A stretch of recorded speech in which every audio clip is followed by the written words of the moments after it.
Ora mi trovo davanti al nuovo edificio, i dormitori che saranno destinati alle bambine. Gli operai stanno facendo gli ultimi ritocchi del pavimento, le dipinture.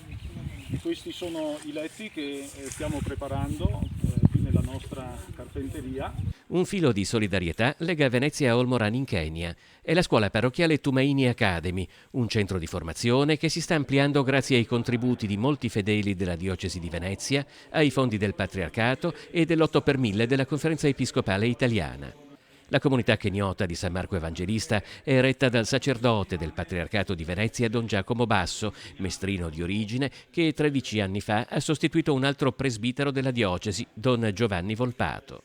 Tumaini Academy è la scuola primaria della missione di Olmoran, si trova nel villaggio di Ngarenarok ed è un villaggio, una zona in cui in precedenza non esisteva alcuna scuola. Questa scuola della missione è l'impegno della nostra comunità per la gente del nostro territorio, una offerta importante, educativa, che penso sia uno dei contributi più importanti che una missione, una comunità cristiana può offrire.